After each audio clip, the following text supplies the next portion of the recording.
Hello and welcome to Lard TV. You may recognise our surroundings. Here we are at the Hartenstein Hotel in Oosterbeek on the outskirts of the city of Arnhem in the Netherlands. And Nick and I are here this weekend for a really fabulous special event where we're going to be running games of Chain of Command on throughout the whole weekend that members of the public can come along and see and hopefully take part in and enjoy. But before we do that, I thought it would be a great idea for us to show you the gaming tables, but not in the traditional sense where we're looking at buildings and figures on a table, but to show you the places around Oosterbeek that we've represented on the table so you can see where the fighting actually took place, and then we can have a look at the actual games in progress over this fantastic weekend. That's right, mate. So what we're going to do is, first of all, we're going to take you to the northern perimeter to have a look at some of the fighting there. We're going to go to Sonnenberg Land, where we've got 17-pounders going into action against German Flammpanzer tanks, and we're going to look at the famous main dressing station Crossroads, not very far at all from here actually. So come with us on that journey and enjoy it.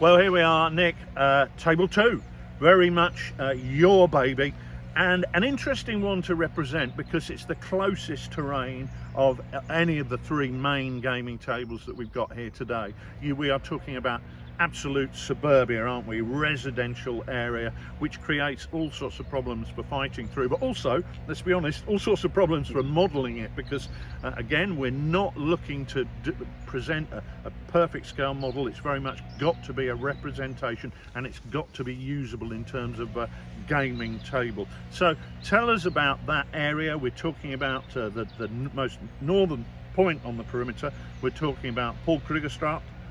So how did you get on there? So yeah, we're talking about Paul Krugerstraat, Maria Weg, Steinweg, and the streets there. Yeah, as you say, it's suburbia. They're lovely houses on small plots, but very much in a Dutch style. And so they have the chalet style, the sort of A-frame longhouse, if you like, and the more mansard style roof. They're quite prevalent there.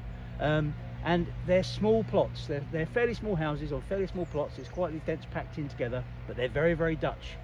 So the key challenge was that actually those buildings don't exist. You can look around the war games catalogues of the web. You know, there aren't that many buildings that go for that. So we had to commission a range to go with it. So we commissioned Paul Edwards, who's done work with us before from Sabotaged, and sent him some photographs. I came out here and did a couple of recce's earlier in the year, taking photos, using images from Google Earth, trying to find buildings that we could say were iconic or certainly represented what we wanted to show on those tables.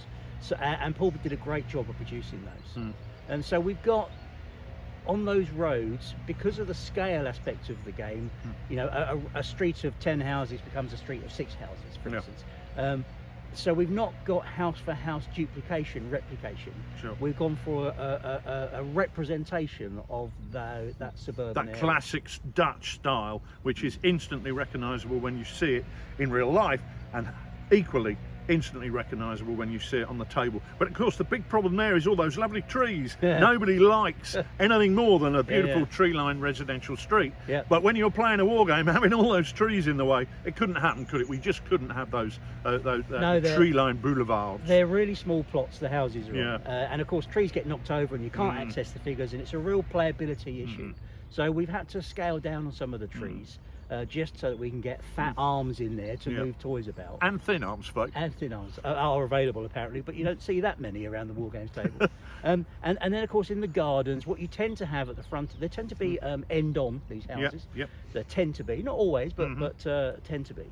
And they tend to have sort of small access ways between them, a small front garden, which is normally lined with a little iron fence, and probably with some bushes behind that as well. It's really quite green, considering the size of the plot, and with small back gardens out the back. And we thought that during the war it's most likely that these back gardens would be vegetable plots. Yeah. So we've got vegetable plots put in there. Of course, vegetable plots are good for wargaming because you can move figures around the gardens easily enough.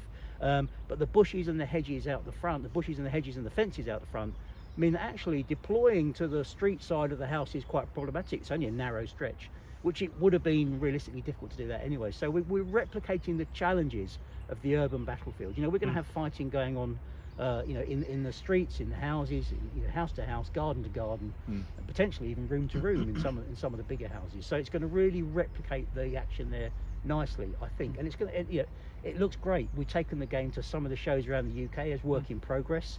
And to have the final thing on the table with the roads that you've put together, the roads actually tie it together really beautifully with the pavements, give it a complete and final look.